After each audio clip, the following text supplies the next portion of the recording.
Vamos lá. 2 Pedro capítulo 3 e o versículo de número 1 diz assim: Amados, escrevo-vos agora esta segunda carta, em ambas as quais desperto com exortação o vosso ânimo sincero. Pedro está dizendo, estou escrevendo agora para despertar em vocês uma exortação, e o que eu vou falar é algo sério e sincero, para que vos lembreis das palavras que primeiramente foram ditas pelos santos profetas e do mandamento do Senhor e Salvador mediante os vossos apóstolos. Sabendo primeiro isto, que nos últimos dias virão escarnecedores, andando segundo suas próprias concupiscências, e dizendo: onde está a promessa da sua vinda? Vocês não falam aí que Jesus vai voltar? Que vai voltar, que vai voltar? Desde quando eu estou ouvindo isso? Que Jesus vai voltar, que está a caminho, que o tempo está acabando, que o tempo está findando. Onde é que está essa promessa? Olha lá, porque desde que os pais dormiram, todas as coisas permanecem como desde o princípio da criação. Ou seja, desde aqueles que antes pregavam dizendo que Jesus ia vir, morreram, dormiram em Cristo, e tudo continua do mesmo jeito. Eles voluntariamente ignoram isto, que pela palavra de Deus, já desde a antiguidade existiram os céus e terra, que foi tirada da água, e no meio da água subsiste, pelas quais coisas pereceu o mundo, de então coberto com as águas do dilúvio. O que ele está tentando nos lembrar? Tudo foi formado por um Deus poderoso, e a terra não tinha terra, a terra foi tirada da água, era um planeta 100% de água. Ele disse, coloque agora a porção seca, deu 30%, e a água 70%, e mais. Não, vocês não se lembram? O Todo-Poderoso fez tudo isso aqui acabar, ou seja, destruiu tudo isso com um dilúvio. Em outras palavras, ele vai voltar. Muita gente está duvidando, mas só olhar para trás. Quem é que fez o mundo, o universo, e com água o destruiu na época do dilúvio? É um alerta que Deus está dando, usando aqui o apóstolo Pedro. Continua comigo no versículo 7. Mas os céus e a terra que agora existem pela mesma palavra se reservam como tesouro e se guardam para o fogo até o dia do juízo e da perdição dos homens ímpios. Mas, amados, não ignoreis uma coisa, que um dia para o Senhor é como 1000 anos e 1000 anos como um dia. O Senhor não retarda a sua promessa, ainda que alguns a tenham por tardia, mas é longânimo para convosco, não querendo que alguns se percam, senão que todos venham a arrepender-se. Amém? Em outras palavras, Deus está dando tempo, chance para o ser humano se arrepender, porque o grande dia vai chegar. E no versículo de número 7, se eu não me engano, o verso 7, olha lá: mas os céus e a terra que agora existem pela mesma palavra se reservam como um tesouro e se guardam para o fogo. Tudo isso aqui vai acabar. Tudo isso aqui vai acabar e vai arder em fogo, vai se destruir tudo isso aqui. E aí o próprio Deus, usando a palavra, está dizendo que está usando de tempo, de paciência, de longanimidade para com o ser humano, para que todos eles se arrependam, porque o grande dia está chegando. Amém? Quem é que acredita que Deus vai falar conosco hoje? Fecha os teus olhos agora. Senhor querido, Deus amado e todo-poderoso, é neste momento, Deus, o momento mais especial de um culto. É quando a Tua palavra é ministrada e ela chega ao nosso coração nos ensinando e até às vezes nos exortando. Deus, neste momento, eu te peço, abençoe a vida de todos que estão aqui, mas também todos aqueles que estão ouvindo à distância pelo rádio, como também pela TV, pelas mídias sociais. Venha, Senhor, usar esta palavra e falar ao nosso coração, em nome de Jesus. Amém. Vamos aplaudir bem forte o nome dele? Glória a Deus. Pode sentar no seu lugar? Glória a Deus. Eu quero que você preste atenção. Olha para essa pessoa bonita do lado aí. Fala assim, tá frio, mas não é para dormir não, hein? Pelo amor de Deus, hein? Amém? Então tá bom, olhem todos para mim aqui. Preste atenção agora no que você vai ouvir. Quantas são as pessoas que já fizeram a mesma pergunta, a mesma indagação, o mesmo interrogatório? Falavam que ele ia chegar, falavam que ia voltar. A minha bisavó já falava isso. A minha bisavó já falava que ele ia voltar, que a trombeta ia tocar e que teria o arrebatamento da igreja. Mas até hoje eu não vi nada acontecer. Até agora eu não vi nada acontecer. Olha que a minha bisavó dizia isso, a minha avó falava isso, agora a minha mãe fala isso, e eu não estou vendo nada disso acontecer. Mas vai acontecer. Esse grande dia vai chegar. Mas existem alguns tópicos e algumas coisas que vão acontecer antes desse dia. Antes da vinda do Senhor Jesus, vão acontecer algumas coisas. E que hoje já está, eu vejo já acontecendo. Amados, olha só, nós estamos à beira de uma terceira guerra mundial. Estamos ou não? Sim. Eu vi no noticiário que o Irã ataca Israel, Israel ataca o Irã, Putin, que é o presidente da Rússia, que é uma grande potência bélica também, deu um passo atrás, porque os Estados Unidos está entrando. Aí os Estados Unidos entrando, o próprio presidente da Rússia disse, estamos à beira de uma terceira guerra mundial. E não apenas uma guerra mundial, com tiros de fuzil, mas eles temem que vamos passar por uma guerra nuclear. E isso é muito perigoso, e perigoso não para os países que estão sendo atacados, mas para os demais países em volta também.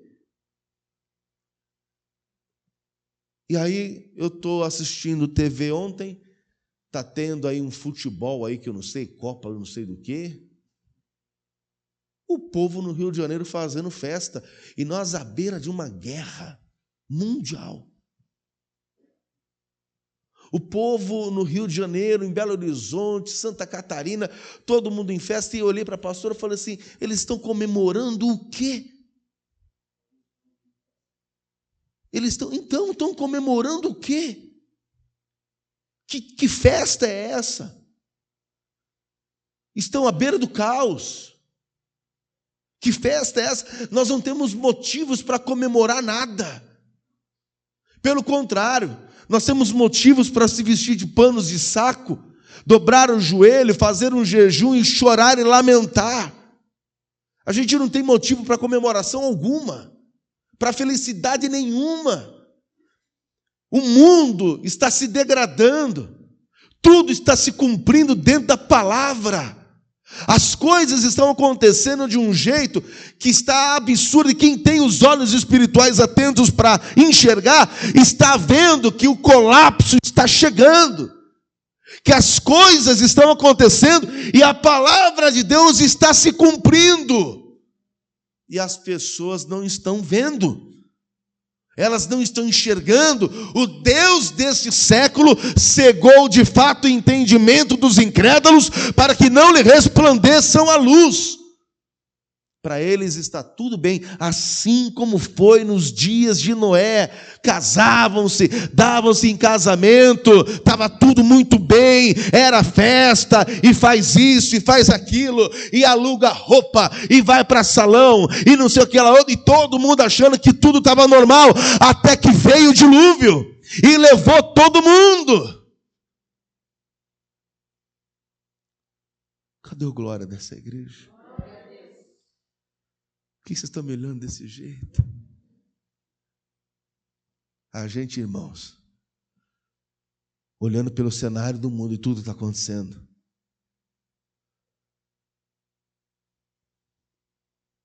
O líder do Irã disse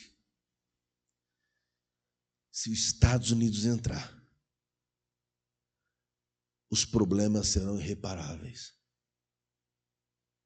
Se ele entrar, o problema vai ser grave e irreparável. Ele ameaçou a maior nação do mundo, o líder do Irã. E ele não ia blefar. Exato, sim. Por quê? Porque o Donald Trump disse: em 2 semanas eu vou dar resposta. Isso foi há uns 4 dias atrás. Em 2 semanas eu vou dar resposta se eu vou atacar o Irã ou não. Só que ele é esperto. Você acha que eu vou dar 2 semanas para a pessoa se preparar? Em 2 semanas, então deixa eu me preparar, porque daqui 2 semanas os Estados Unidos vai me atacar. Aquilo ali foi uma jogada. Falei para a pastora falou: você viu, mas ele não vai atacar. Ele falou que vai pensar em 2 semanas se ele ataca ou não. Eu falei: não, senhora. Ele já está atacando. Ele já está atacando. Na verdade, ele só falou: 2 semanas eu vou decidir para o sujeito lá não se preparar. E de fato foi isso. E não, minha paciência está acabando. Em 2 semanas eu decido o que eu vou fazer. Na verdade, quando ele vem na coletiva para falar isso, os porta-aviões e os aviões já estavam a caminho. Ele já estava atacando, sem medo nenhum. E isso vai resvalar em todos os países do mundo. Alô? Olha para a pessoa do seu lado aí e fala assim: e aqui no Brasil, a gente se preocupa com futebol e picanha.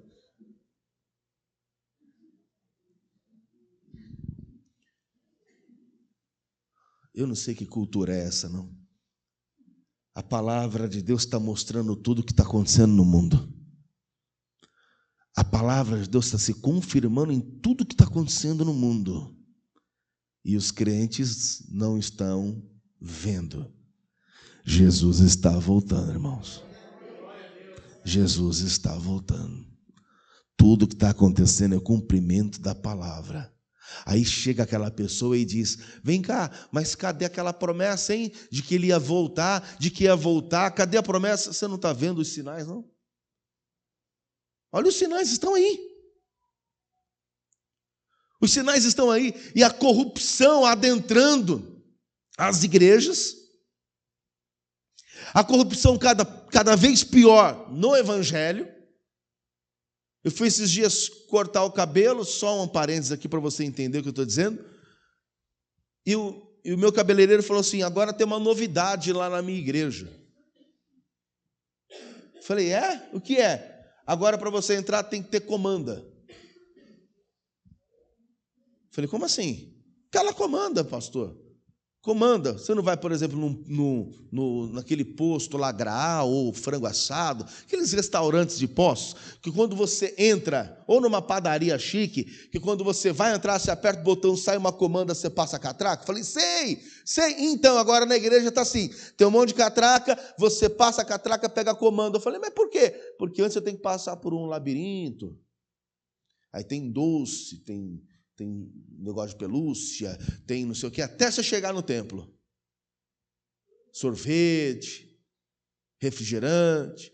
Aí você pega o que você quer, registra na comanda, na hora de ir embora, você paga a comanda e depois no Pix você devolve o dízimo.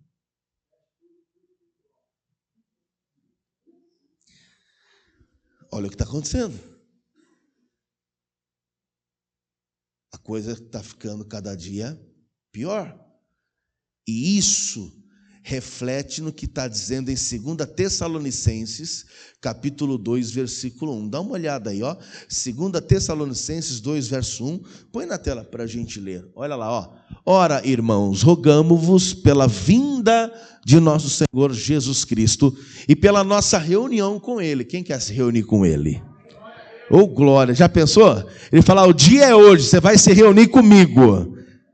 Rogamos pela vinda do Senhor e pela nossa reunião com Ele. Versículo 2, olha lá. Que não vos movais facilmente do vosso entendimento, e nem vos perturbeis, quer por espírito, quer por palavra, quer por epístola, como de nós, como se o dia de Cristo estivesse já perto. Na tradução de hoje, Davi, vamos colocar o versículo 2, para que o povo tenha melhor entendimento. Que não se deixem abalar, nem alarmar tão facilmente, quer por espírito, quer por palavra, quer por carta, supostamente enviada por nós, afirmando que o dia do Senhor já chegou. Ou seja, não fiquem assustados, vai vir, mas antes de vir, olha o que vai acontecer, que ninguém os engane de modo algum, porque aquele dia não acontecerá sem que primeiro venha a apostasia e seja revelado o homem da iniquidade, o filho da perdição. Venha a apostasia. Você sabe o que significa apostasia? O esfriamento da fé. Então Jesus está voltando, sim, mas um dos sinais da volta de Cristo, o primeiro é o quê? É a apostasia. É o esfriamento da fé. Agora, fala comigo assim, bem forte, o esfriamento da verdadeira fé. Amém? Esfriamento da verdadeira fé. Porque se você for olhar hoje, as igrejas estão cheias, estão lotadas. Em Alphaville agora deve ter pelo menos 4.000 pessoas num culto. Como que esfriou, pastor?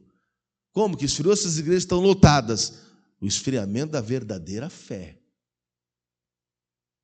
Eu chamo as pessoas para essa verdadeira fé. Eu não chamo para buscar rosa. Eu não chamo para o arraiá gospel. Olha a cobra!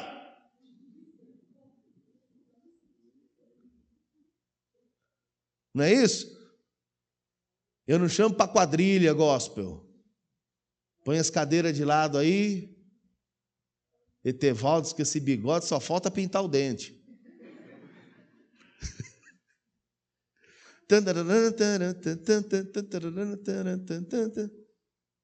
Olha a chuva. E aí você coloca aí o povo da igreja para o arraiá gospel. Eu não chamo você para o arraiá gospel. Eu não chamo você para tomar quentão aqui. Eu não chamo você para comer pipoca ou se vestir a caráter para a gente fazer uma festa gospel na igreja, porque se eu fizer isso, muitas pessoas vão vir.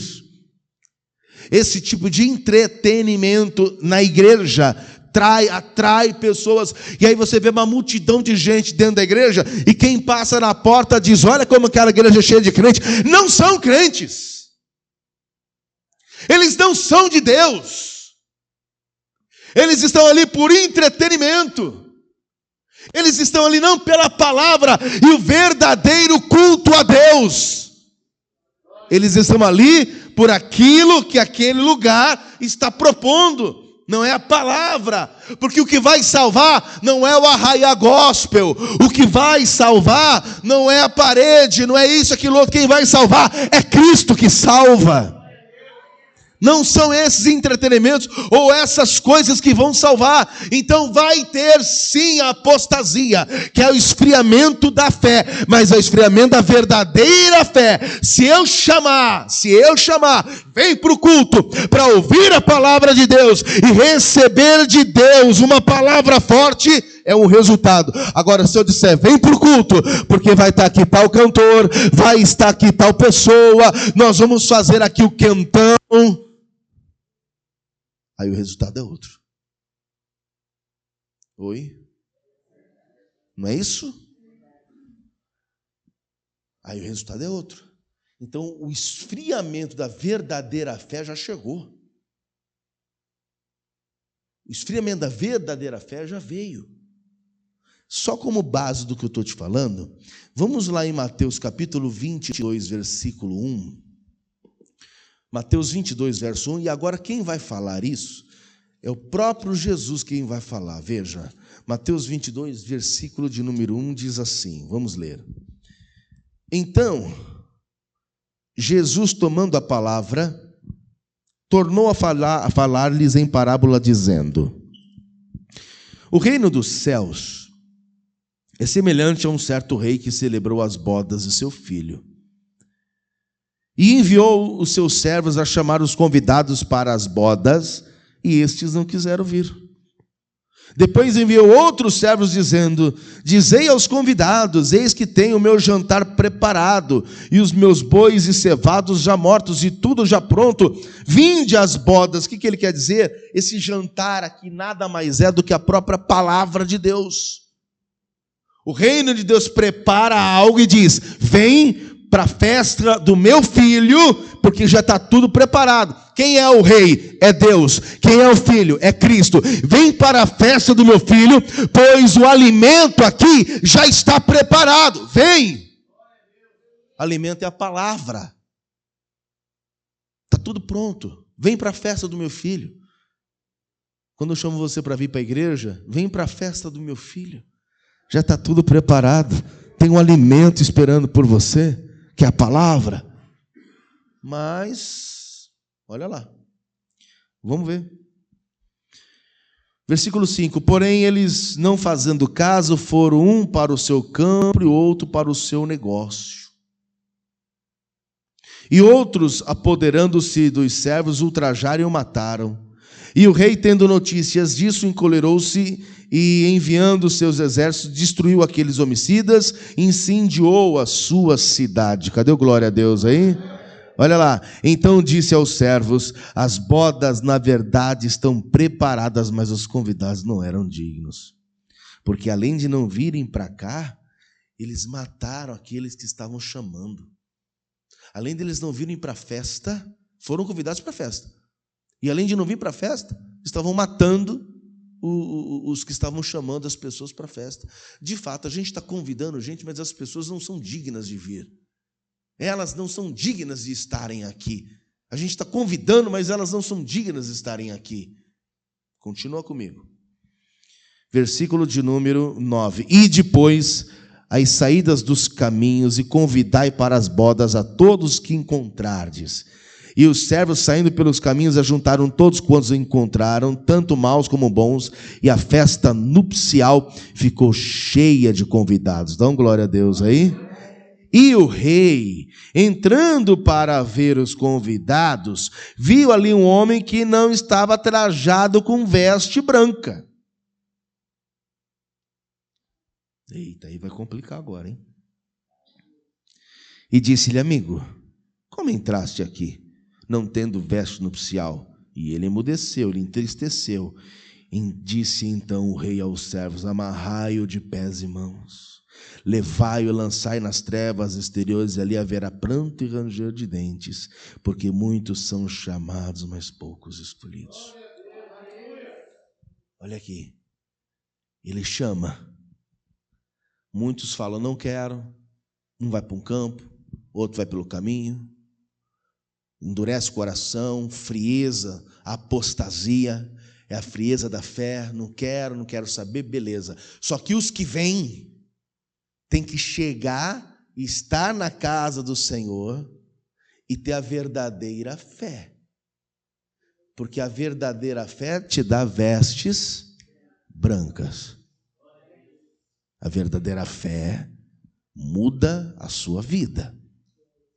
Mas se você vem e não age com a verdadeira fé, e não há transformação na sua vida, o dono da festa vai olhar e vai chegar: eu te convidei e você veio, mas por que até hoje sua veste não é branca? Olhe para o irmão do lado, sorria para essa pessoa aí, porque você vai falar para ela, é complicado, tem que falar sorrindo. E diga assim: você vem, mas tem que mudar de vida, viu?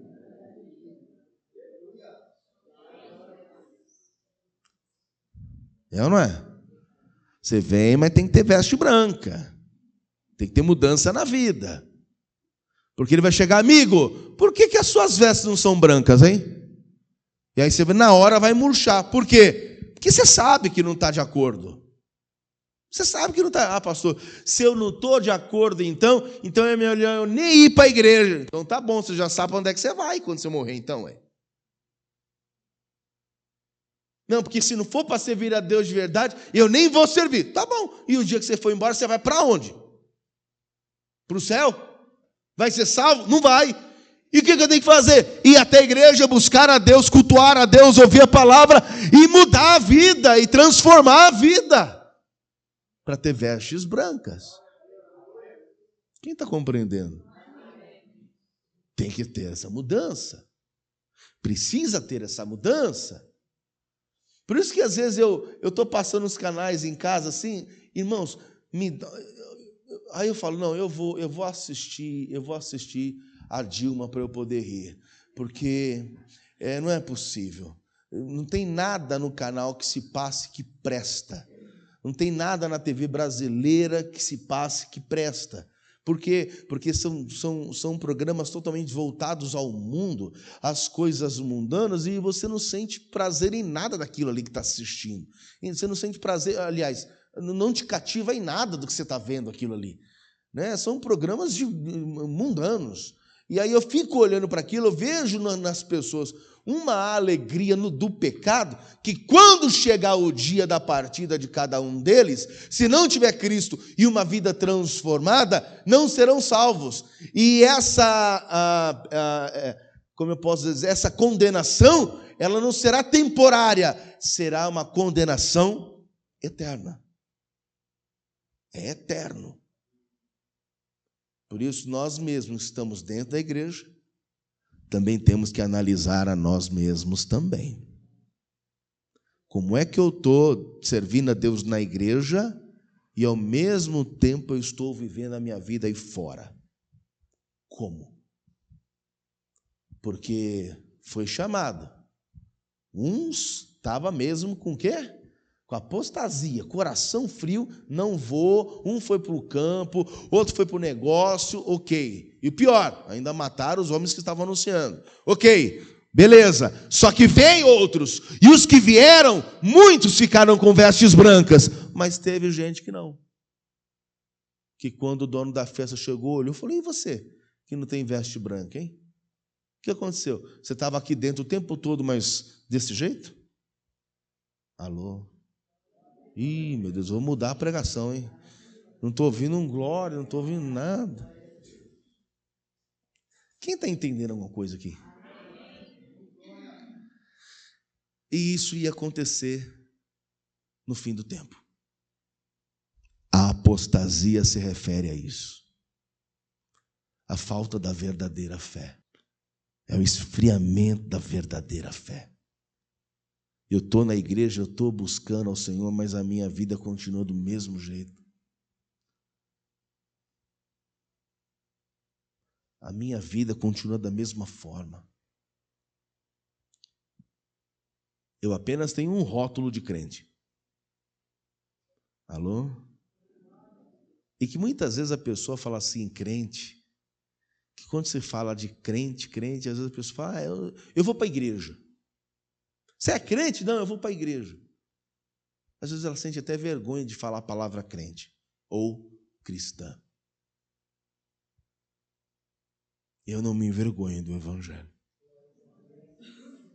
E nem de andar com ele debaixo do braço. E nem de falar dele.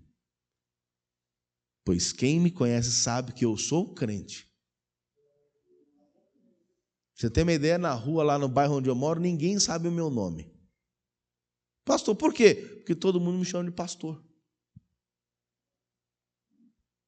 Aqui na rua também ninguém sabe meu nome. Os comerciantes aí só chamam eu de pastor.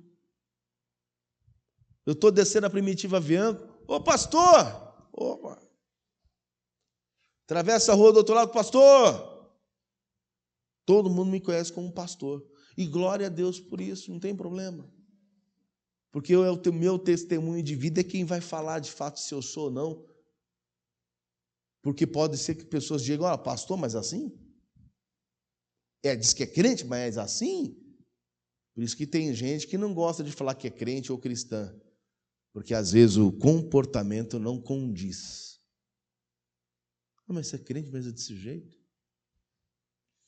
Muitos são chamados, mas poucos serão escolhidos. E do que Jesus está falando é exatamente o tempo da apostasia, que viria agora. Esse tempo é agora. Agora que está acontecendo isso. Vamos continuar aqui. Cadê o glória a Deus dessa igreja aí? Eita Deus! Vamos dar uma olhadinha lá no Evangelho de Mateus, capítulo 24, versículo 37, que olha o que diz a palavra do Senhor. O próprio Senhor Jesus contando isso para nós. Ó. Como foi nos dias de Noé, assim também será a vinda do Filho do Homem. Porquanto, assim como nos dias anteriores ao dilúvio, comiam, bebiam, casavam, davam-se em casamento, até o dia que Noé entrou na arca. E não perceberam. Por que não perceberam? Quem mata essa charada? Por que não perceberam? Por que quando Noé entra na arca, que o anjo fecha, lacra a arca, começa uma chuva e eles nem perceberam? Por que não perceberam? Porque a mente deles estava envolvida com as coisas daquela época, daquele mundo. As coisas daquele povo, sim, ele se envolvia com as coisas daquele mundo. E tinha um sujeito dentro da arca, durante 100 anos, construindo a arca, e ao mesmo tempo pregando a palavra, dizendo que, olha, o dilúvio vai vir, olha, o mundo vai acabar, ei, presta atenção, Deus vai acabar com o mundo e vai ser em água. E as pessoas olhavam para aquele velho, de quase 600 anos, e falavam, ele nem sabe o que esse homem está dizendo. Vai chover para levantar um barco desse. Mas aí veio o dilúvio. E quem está contando a história do dilúvio é Jesus que está contando a história. Ele falou, assim como foi nos dias de Noé. Olha lá, assim será também a vinda do Filho do Homem. Em versículo 40. Então, estando dois no campo, será levado um e deixado o outro. Estando duas moendo no moinho, será levada uma e deixada a outra. Ou seja, metade fica e metade vai. Vigiai, pois, porque não sabeis a hora em que há de vir o vosso Senhor. Mas considerai isso, se o pai de família soubesse a que vigília da noite havia de vir o ladrão, vigiaria e não deixaria que fosse arrombada a sua casa. E quando ele fala disso, ele não está, olha, veja, ele não está falando só da casa onde a pessoa mora, não, porque você e eu somos uma casa, e se eu não vigiar, o ladrão entra aqui. Entra ou não entra? Sim ou não? Como que ele entra? O ladrão está do lado de fora, querendo entrar na minha casa, e eu sou a casa, como é que ele entra? Brecha.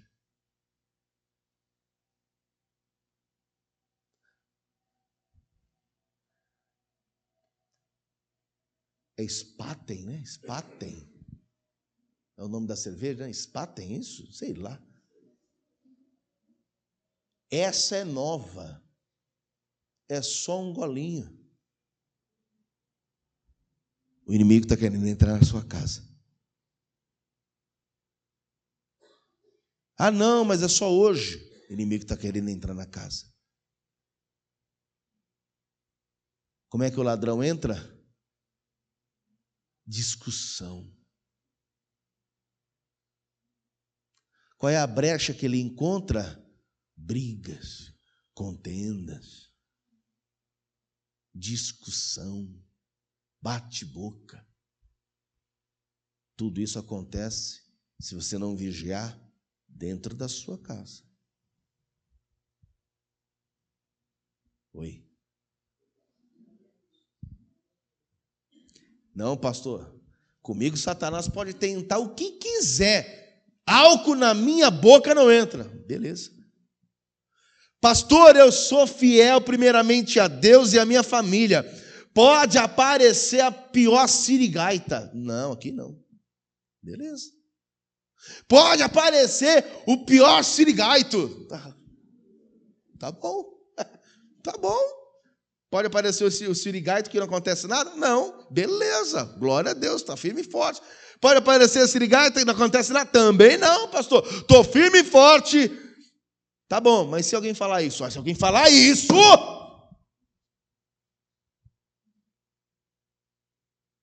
aí já acende a pólvora. Aí Satanás, no adultério não pego, na bebida também não. Mas se eu usar a pessoa para falar tal coisa e entrar em tal assunto, ela pega ar fácil. E é aí que eu entro. Eu entro e aí a discussão fica feia. Alô? Oi, tem alguém vivo, hein? Você sabe o que é o pior? É que você só vai se dar conta que é o capeta quando a coisa tomou um extremo. Você só vai se dar conta que era o capeta fazendo o rebuliço depois que a situação, que o caldo entornou de vez. Você fala, meu Deus do céu, por que foi que eu fui dar asa para essa discussão? Por que foi que eu fui dar ocasião para isso? Olha isso agora, olha só. Olha o problema aí. Alô, tem alguém vivo? E aí o ladrão entra. De alguma forma ele vai querer entrar. Por isso que está dizendo, considerai isto, se o pai de família soubesse a que vigília da noite havia de vir o ladrão, vigiaria e não deixaria que fosse arrombada a sua casa. Verso 44, por isso estáis vós apercebidos, porque também porque o Filho do Homem há de vir a hora em que não penseis. Na hora que você está lá discutindo, ele vem. Ou se você discutiu, mas não se retratou, ele volta. Como é que alguém sobe para a glória com o coração ferido com outra pessoa, ou virado para outra pessoa, numa discussão? E os dois são crentes, ou da mesma casa, ou é marido e mulher, ou é a mãe e o filho, ou é o pai e o filho, ou seja quem for, mas todo mundo está ali, é crente, houve uma discussão, não houve perdão mútuo entre um e outro, aí Jesus volta, dá um glória a Deus aí. Aí vocês resolvem diante dele. Lá no céu a gente continua a discussão. Safado. Lá no céu, você vai ver lá no céu. A gente não terminou, não. É lá no céu que não. Eu vou até chamar Jesus para ser minha testemunha. Irmão. Por isso que ele está dizendo, está em vós apercebidos. Veja que não é, escute isso, não é, amados. Como eu posso usar aqui a palavra? Não é do cristão, ou daquele que professa ser cristão, esse feitio. Vocês estão entendendo isso? Quem diz ser cristão não age assim, dessa forma. No momento em que começa uma discussão, eu acho que tem que ter inteligência. O que você está me falando não vai chegar a lugar nenhum. E se a gente for continuar falando desse assunto, a gente vai acabar se ofendendo. Porque eu vou querer falar algumas coisas e você também, como já está falando. Então, ou a gente para o assunto por aqui, ou a gente é maduro para entender onde errou e falar, me desculpa, não acontece mais. Alô? Oi, tem alguém vivo aí? Não é assim? E eu vou te ser bem sincero, eu não tenho problema nenhum em pedir desculpa. Você tem? Eu não. Eu não tenho problema algum em reconhecer que errei. Que muitos levantam a bandeira de que está certo e acabou, é a palavra dele. Espera aí, você tem que ponderar. Você está certo? Pastor, eu estou certo sim. Está achando o quê? Não, espera aí. Veja se de fato está certo. Se errou, chega e diz, eu errei. Para o negócio não ficar abrasando, brasa, fogo, eu errei. Você me desculpa, você me perdoa. Não vai acontecer mais isso aí não. Alô, gente. Cadê o glória, hein? Se eu estivesse falando que está descendo uma chave do céu, milagre, você está dando glória a Deus tão grande. Só que Jesus está pegando a gente hoje e dando para nós ensinamentos que só é um beabá. Isso é muito antigo. Você já imaginou, você sai do culto agora aqui, e aí você vira a esquina ali, um carro te fecha. Vai, seu filho do diabo!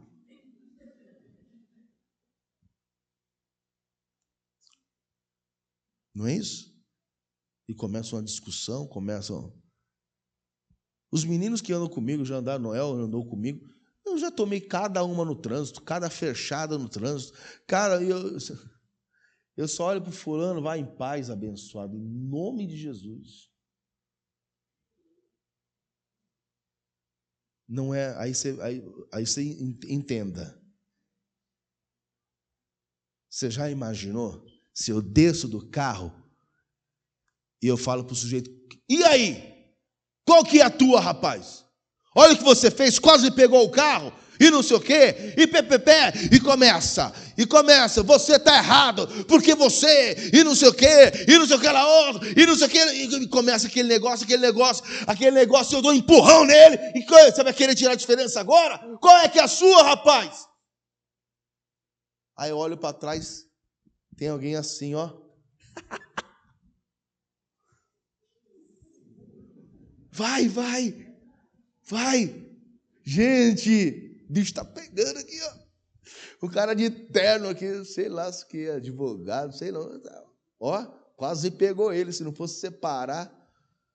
Isso cai nas redes. Aí você está lá no Instagram, no seu Instagram, passando. Aí você vê uma legenda. Pastor UFC.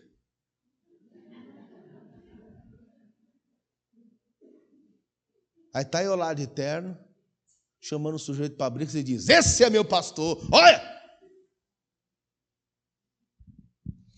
Que exemplo, né? Que exemplo bacana. É, meu pastor, o senhor não pode fazer não, eu posso, mas o senhor não, nem você pode. Nem você pode. Então, entenda, irmãos, que são diretrizes que Deus nos dá e que isso está mais claro, é o beabá do cristão. E aí, naquele grande dia, Jesus volta, a trombeta toca, como é que eu subo vivendo um comportamento desse? É aquela situação, eu fui chamado, glória a Deus, eu não ignorei o chamado, eu fui, sentei lá na igreja, mas aí o dono da festa chega depois de um grande dia e diz, por que você não está com veste nupcial, hein? Por quê? Porque eu peguei um sujeito ali na esquina, ali no calçadão. Ali. Por quê que você está desse jeito? E aí começa a ver por que não está com veste branca. Porque está dentro da casa, mas não está cumprindo direitinho o que a palavra de Deus pede. Aí naquele grande dia, a coisa pode complicar para essa pessoa. Veja 2 Timóteo capítulo 3, versículo 1. Olha lá o que diz, ó. 2 Timóteo 3, versículo de número 1, diz assim, sabe, porém, isto, que nos últimos dias sobrevirão tempos trabalhosos. Vamos lá. Porque haverá homens amantes de si mesmos. Uma pessoa amante de si mesma significa o quê? Você lembra? Só nela. É o egoísmo, né? Amantes de si mesmos. Tanto é que na tradução de hoje está assim, ó. Isso porque os homens serão amantes de si mesmos, apegados ao dinheiro, arrogantes, orgulhosos, blasfemos, desobedientes aos pais, ingratos, ímpios. Isso nos últimos dias. Eu acho que você e eu já estamos vivendo esses últimos dias. Insensíveis, irreconciliáveis, caluniadores, sem domínio próprio, cruéis, inimigos do bem, traidores, impetuosos, soberbos, mais amantes dos prazeres do que amantes de Deus. Embora tenham aparência de piedade, negam o seu poder. Afasta-se destes também. Mas espera aí, O que Paulo escreve para Timóteo? Paulo está escrevendo a segunda carta para Timóteo, para a igreja. Ele não está falando do povo do mundo, ele está falando de gente de dentro da igreja.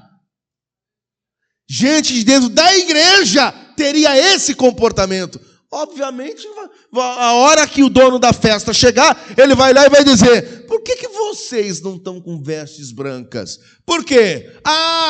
Porque eu já sei, versículo 2, eu sei porque vocês não têm vestes brancas, porque vocês são amantes de si mesmos, vocês são apegados ao dinheiro, vocês são arrogantes, orgulhosos, blasfemos, vocês desobedecem pais e mães, são ingratos, ímpios, insensíveis, irreconciliáveis. Quando alguém tenta reconciliar com você numa boa, você não tem coração para perdoar, sem domínio próprio, acontece um problema na mesma hora, vocês esbraveja, quer resolver daquele jeito, cruéis, inimigo do bem, continua, traidores, impetuosos, soberbos, mais amantes dos prazeres do que amantes de Deus, gosta muito mais das coisas do mundo do que as coisas do Senhor, tem até a aparência de crente, de piedade, mas nega o poder deles. Afasta-se, Timóteo, desses aí também. Oi. Ih, pastor, essa mensagem aí, essa pregação aí, pastor. Paulo está dizendo: afasta-te destes também.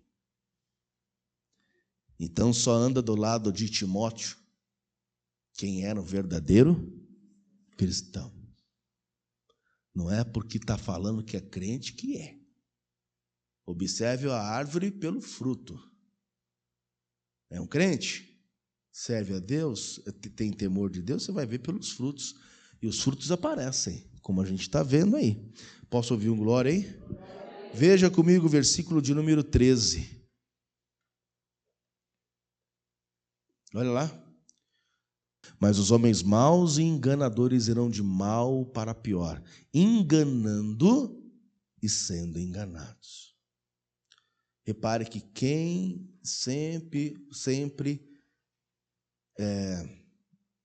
faz o mal para alguém, consequentemente o mal virá para ele também. Eles enganam, serão enganados.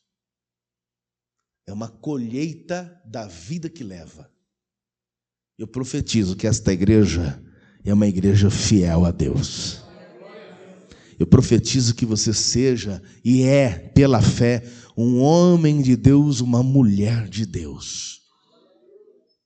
Que tenha temor de Deus, para que tudo aquilo que você hoje é e faz e semeia, volte para você com bênçãos. Não da forma como a gente se vê em muitos lugares. Eu acho que você já deve ter encontrado algum crente picareta. Quem já encontrou algum crente picareta por aí? Hã? Ai, meu Deus. Até dentro da família. Jesus, amado. É isso mesmo. Vamos orar por eles para eles se convertam, né? Mas tem um montão de crente por aí que é crente picareta. Que é um crente, mas na verdade não obedece a palavra e não anda na palavra. Se não arrumar a vida, chega aquele grande dia e o dono da festa olha e diz: por que você não está com veste nupcial? E aí não entra e nem permanece na festa. Ele vai dizer: amarrai ele de pés e mãos e lançai nas trevas exteriores. E isso, amados, olha aqui para mim, parece ser uma palavra de conserto, uma palavra de repreensão. Mas, na verdade, eu nem entendo que seja uma palavra de conserto e repreensão. Eu vejo um cuidado de Deus conosco. Eu vejo um cuidado, porque tudo que eu estou te falando aqui, eu estou lendo com você. Não é de mim isso. Tudo que você está ouvindo está na palavra. É um cuidado de Deus conosco. É Deus, o Espírito Santo, pegando a palavra e mostrando para nós como que você e eu temos que ser nos últimos dias, porque já estamos nos últimos dias. A qualquer momento a trombeta pode tocar, O terceiro templo a qualquer momento vai ser feito. Israel está se preparando para a levantada do terceiro templo. O primeiro templo foi de Salomão, o segundo de Herodes e o terceiro é do anticristo. Já está sendo levantado lá já, inclusive, tem uma estação de trem que está sendo construída de Tel Aviv, do aeroporto até o Monte Moriá, ou seja, até onde vai ser construído o terceiro templo. Já está sendo construído isso. E a palavra de Deus, ela diz que quando o anticristo vier e se assentar como Deus lá no trono, a igreja já foi arrebatada, ela já subiu. Então a qualquer momento a igreja vai embora. Os sinais estão aí. E aí vem a própria palavra nos mostrando. Eu vou terminar já, mas dá uma olhada em Apocalipse, capítulo 14, versículo de número 14. Olha isso. E olhei, João que está tendo a visão, e olhei e eis que uma nuvem branca, e assentado sobre a nuvem um semelhante ao Filho do Homem, que tinha sobre a cabeça uma coroa de ouro, e na mão uma foice aguda. Continua. E o outro anjo saiu do templo, clamando com grande voz ao que estava sentado sobre a nuvem: lança tua foice e cega. Ó.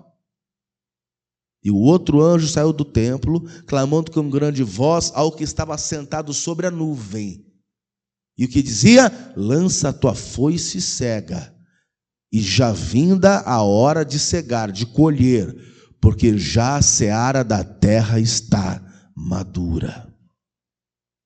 Vai chegar uma hora que a gente vai ouvir a voz da trombeta, porque o Todo-Poderoso está lá em cima, vai olhar para o anjo e vai dizer: desce, e faz o quê? Lança a tua foice para colher. Por quê? Porque já a seara da terra está madura. A qualquer momento vai acontecer isso. Aquele que está sentado nas nuvens, que é o Todo-Poderoso, só vai dar uma ordem: pode descer, lança a foice, porque a seara já está madura. E aí, no capítulo 22 de Apocalipse, e o versículo 14, olha lá o que diz, ó. Bem-aventurados aqueles que lavam as suas vestiduras no sangue do Cordeiro. Talvez você foi chamado e até escolhido. Chegou-se, assentou-se na festa, e o dono da festa, junto com o filho, está aqui hoje. Você está na festa. Você está se alimentando do banquete, que é a palavra. E o dono da festa está aqui. E o filho do dono da festa também está aqui. E ele está falando para você: a qualquer momento eu vou dar uma ordem, porque o tempo já é chegado, os sinais estão aí, a qualquer momento eu vou dar uma ordem para o anjo, e o anjo vai descer, por quê? Porque os campos estão brancos, e já é a hora da colheita, a terra já está madura. Então eu te dou um conselho: lave as suas vestiduras do sangue do Cordeiro. Porque o lavandeiro está aqui. Alô? E ele deixa a minha veste, a tua veste, branca como a neve. É aquela veste nupcial, branca. Aí ele diz: bem-aventurados aqueles que lavam as suas vestiduras no sangue do Cordeiro, para que tenham direito à árvore da vida e possam entrar na cidade pelas portas. Quem quer entrar nessa cidade pelas portas? E quem quer lavar essas suas vestes no sangue do Cordeiro? Alô? Tem alguém vivo aí? Continua. Ficarão de fora os cães, os feiticeiros. Ixi. Na tradução de hoje, Davi, como é que está? Olha lá. Fora ficam os cães, os que praticam feitiçaria, os que cometem imoralidades sexuais, os assassinos, os idólatras, e todos os que amam e praticam a mentira. Vai lá, continua. Eu, Jesus, enviei o meu anjo para dar a vocês este testemunho concernente às igrejas. Eu sou a raiz e o descendente de Davi, a resplandecente estrela da manhã. O Espírito e a noiva dizem: vem. Todo aquele que ouvir, diga: vem. E quem tiver sede, venha. E quem quiser, beba de graça da água da vida. Detalhe importante, no versículo de número 15. 16, Davi, agora. Eu, Jesus, enviei o meu anjo para dar a vocês esse testemunho concernente às igrejas. Quando eu falo enviei o meu anjo, ele não está falando de um anjo com asa, um celestial, não. Ele está falando dos pastores. Eu enviei o meu anjo para dar a vocês este testemunho concernente às igrejas. O que ele está dizendo? Lava as tuas vestes no sangue do Cordeiro. Em outras palavras, eu estou dando ordem aos pastores que preguem a palavra e dê esse testemunho. Lavem suas vestes no sangue do Cordeiro, porque o dono da festa está aqui, o filho do dono está aqui, e quando tocar a trombeta para levar os que estão aqui para uma festa nupcial, ele vai olhar para nós e vai perguntar: por que que a tua roupa não está branca? Por que que a tua veste não é nupcial? Eu já não disse a vocês para pregarem, para que lavem as vestes no sangue do Cordeiro? Por que que não fizeram isso a tempo? Olha para o irmão do lado aí, fala assim para essa pessoa: se você quiser, ele te lava hoje. Eu vou encerrar. Joel 3, versículo 11. Profeta Joel, capítulo 3, verso 11. Olha a leitura aí. Venham depressa todas as nações vizinhas e reúnam-se ali. Faz descer os teus guerreiros, ó Senhor. Continua. Despertem, nações, e avancem para o vale de Josafá, pois ali me assentarei para julgar todas as nações vizinhas. Lancem a foice, pois a colheita está madura. Venham, pisem com força as uvas, pois o lagar está cheio, e os tonéis transbordam. Tão grande é a maldade dessas nações. Multidões e multidões no vale da decisão, pois o dia do Senhor está próximo no vale da decisão. Ele está dizendo: estamos num vale da decisão.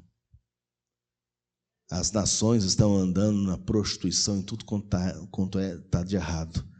E o Senhor está dizendo: multidões, multidões para decidir. E o Senhor está te dizendo: para onde é que você quer? Para onde é que você vai? Para onde você quer ir? Como verdadeiro cristão, lavando suas vestes no sangue do Cordeiro e entendendo que, sendo crente, tem que viver como crente.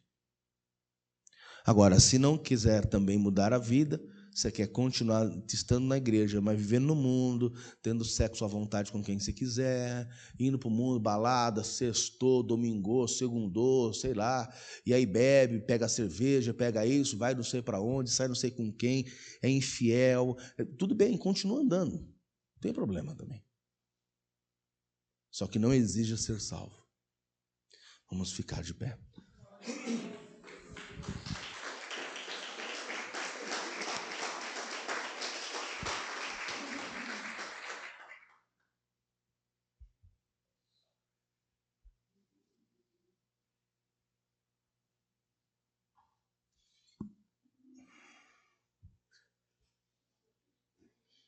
Aí a pessoa pensa: pastor, mas esse tipo de mensagem, o nosso público já é um público maduro, né?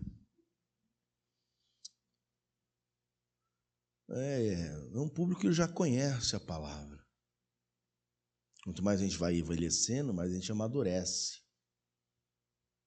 Mas você sabe que eu fui pastor no Rio de Janeiro?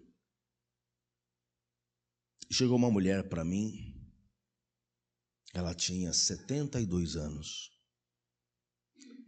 E ela olhou para mim e falou: pastor, eu quero que o senhor ore por uma pessoa. Aí eu leio o nome da pessoa e a foto. Falei, quem é?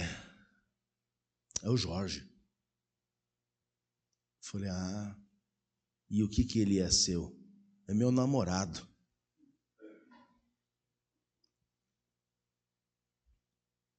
72 anos, hein? Eu falei, e qual o problema dele? Não funciona. Eu falei, o que é? Irmãos, eu fiquei desconcertado. Eu achei que eu tinha entendido mal. Achei que era o coração que não funcionava, pressão, não sei. Eu falei, como é? Ela pastor, é isso aí. Não funciona. Eu falei, ele tem quantos anos? 76.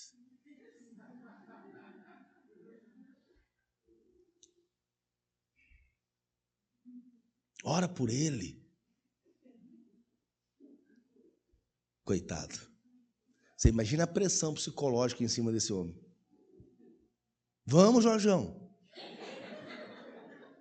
Vamos, Jorge. E o Jorge olha para ela e diz, como vamos? Você é meu namorado agora, Jorge. Coitado do Jorge. Eu fiquei com dó do Jorge. Falei, coitado, rapaz, que humilhação. Mãe, 76 anos? Se tivesse feito uma atividade física, alguma coisa do tipo. Né? Só um milagre agora.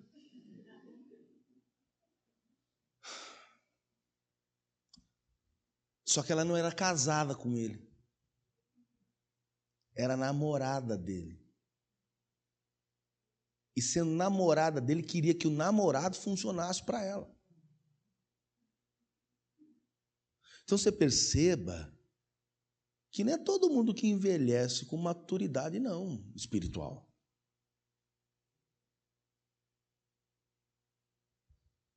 Às vezes eu estou pregando aqui a palavra de Deus, e às vezes eu mesmo penso, meu Deus, mas o nosso público é tão maduro já.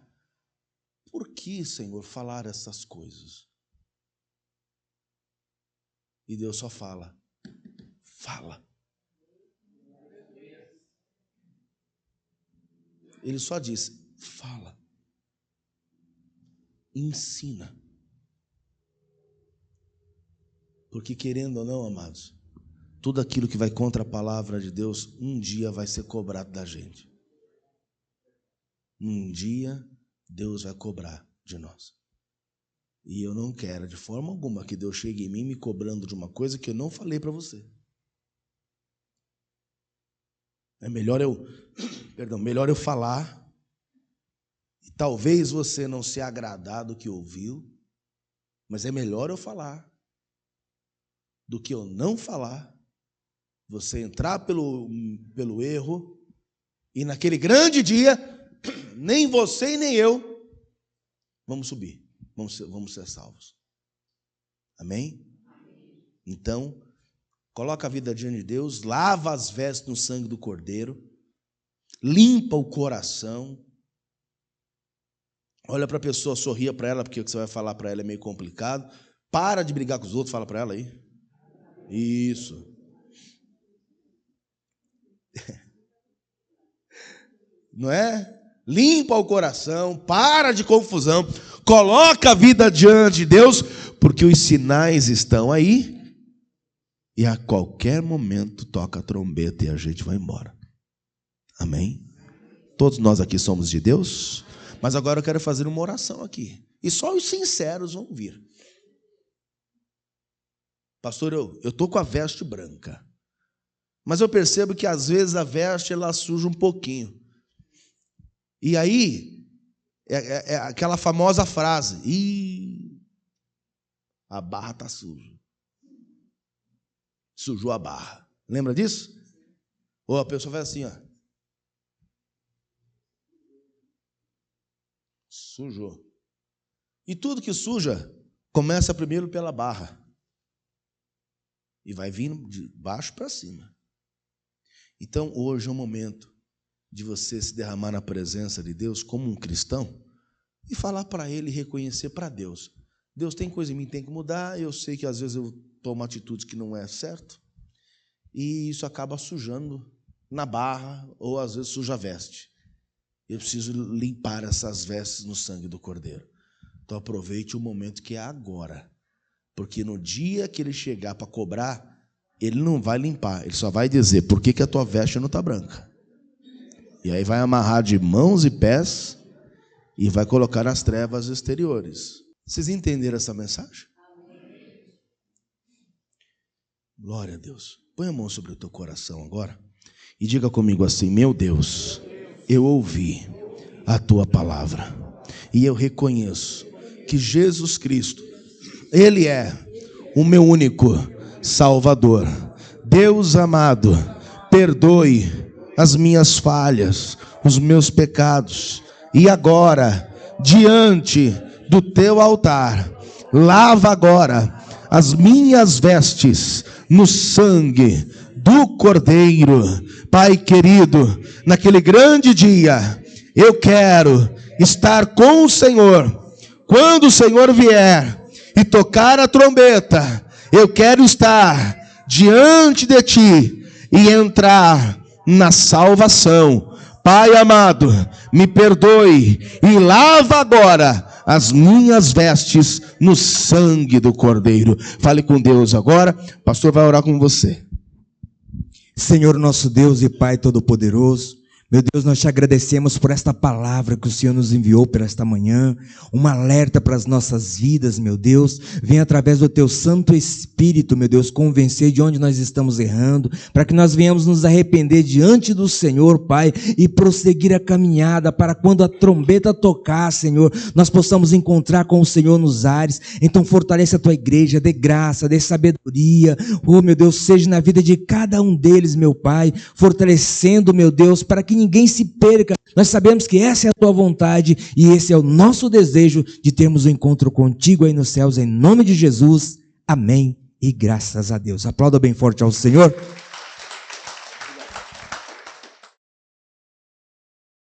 Eu falo com essas pessoas que estão agora assistindo também o YouTube, as mídias sociais, que Deus abençoe você. Glória a Deus porque você assistiu a pregação. Compartilhe, se inscreva no canal, ative os sininhos para receber novas notificações. Deixe aí também um joinha para que o YouTube entenda que é relevante e possa também divulgar o trabalho, tá bom? Que Deus abençoe e até o próximo vídeo. Vamos aplaudir bem forte o nome dele? Olha lá.